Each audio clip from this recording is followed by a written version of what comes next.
That is a good question. Actually, it is a good chance to explore and set the record straight in this aspect, because that is something which is deep in the heart of the Jews against the Prophet ﷺ, against the Islam. Every now and then they take it out. You know, the Battle of Bani Qurayza, one of the worst defeat for the Jews in Medina and in all Arabia. It come even more worse than Khaybar. Safiya, she is the daughter of Huyayy ibn Akhtab. Huyayy ibn Akhtab, he is one of the commanders, of the chiefs of Bani Qurayza, one of the most respected and most knowledgeable one among Bani Qurayza, those who betrayed Rasulullah in Ghazwat al-Ahzab. He was behind all the plotting against the Prophet sallallahu alaihi wasallam. Since the beginning of Islam, this guy was the head of every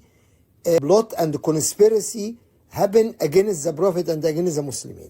Huyayy ibn Akhtab. Just keep that. He was the worst. There is many Ka'b al-Ashraf and many others, but this one was the leader of conspiracy against the Prophet sallallahu alaihi wasallam. He compared to none. He was behind urging Quraysh for Ghazwat Badr and Al-Khandaq, and in Al-Ahzab he was the main organizer. And he was the one who urged Bani Qurayza to betray the treaty with Rasulullah sallallahu alayhi wa sallam in Ghazwat al-Khandaq, in Ghazwat al-Ahzab. To betray the treaty and break it, to allow the kuffar to enter from their side. He was very well known for his deep hatred to the Prophet sallallahu alayhi wa sallam.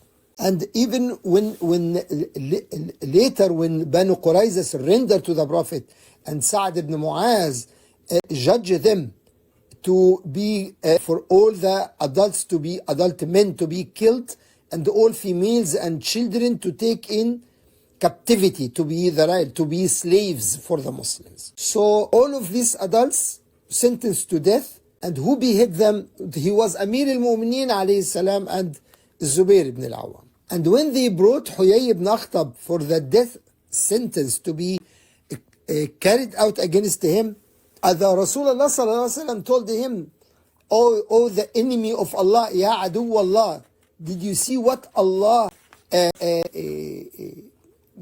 ألم يمكن الله منك يا عدو Allah, didn't Allah enable us from your head, oh the enemy of Allah? He said, Bala wallahi, yes, ما لمت نفسي في عداوتك. I will never blame myself in my deep animosity against you, Ya Muhammad. I hate you. And he has been beheaded. I can't see. That's all the history of those guys is conspiracies. You see what's happening today. That's all from their conspiracies, from plotting. That is why. So before the Bani Qurayza surrender to the Prophet, he sent his household to save them. Secretly, he sent them to Khaybar. Among them, his daughter, Safiya. Safiya was the daughter of this shaitan, Huyayy ibn Akhtab. So, Safiya traveled to, she was not married. She traveled, she escaped, and she settled in one of the forts of Khaybar. Until after 2 years, or 1.5 years, something like that, when the Prophet ﷺ makes the Treaty of Hudaybiyah and he headed to Khaybar, because Khaybar was the center of all conspiracies against the Prophet ﷺ. It is similar to the CIA now, for example, or it was the center. That's why the Prophet go to them. They were not peaceful.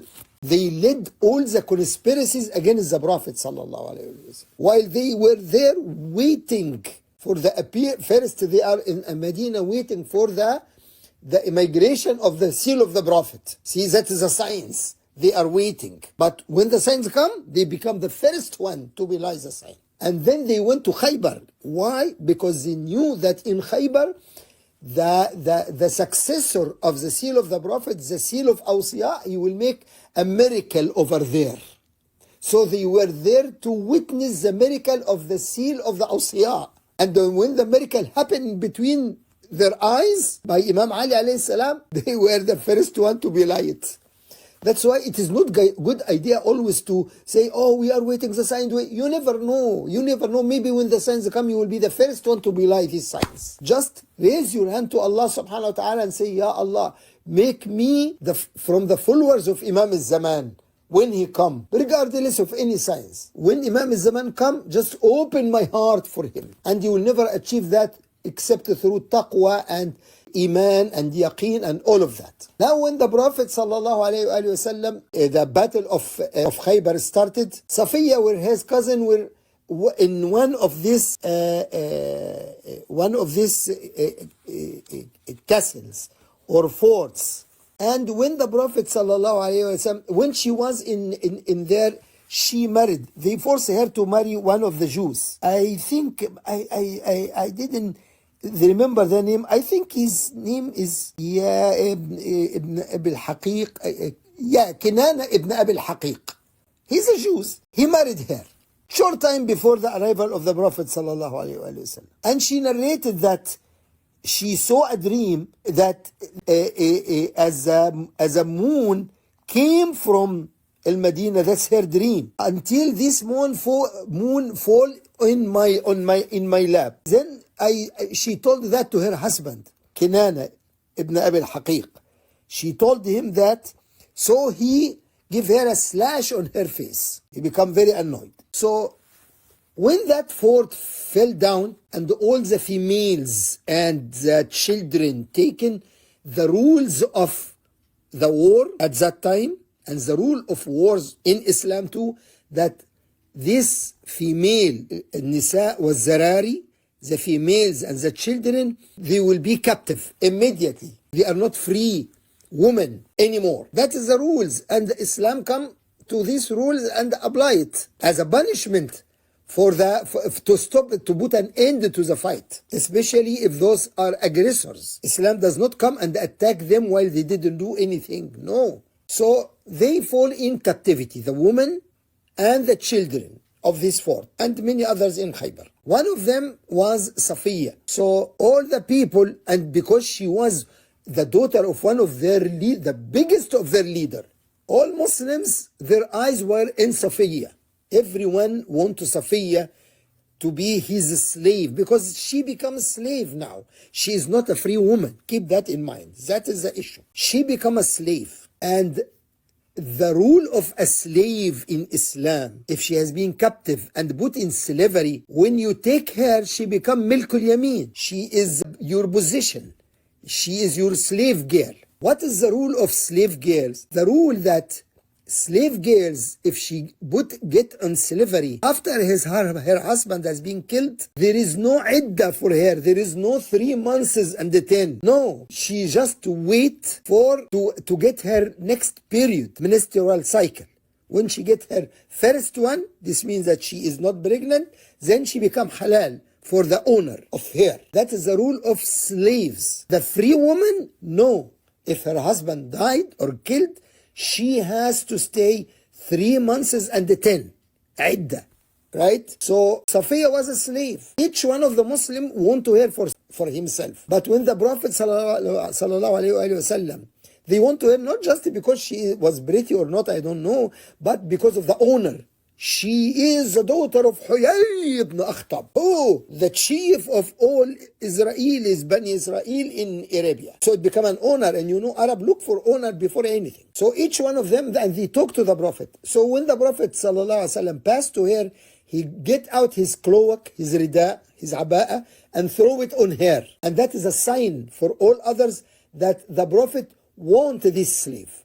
So all of others retreat. So later on, they brought her to the Prophet ﷺ. And the Prophet, she was a slave. She become a slave, a property for the Prophet. He can just wait for her first period, which could be after 1 day, 2 days, 3 days. And then he can have her, because she is milkul yamin.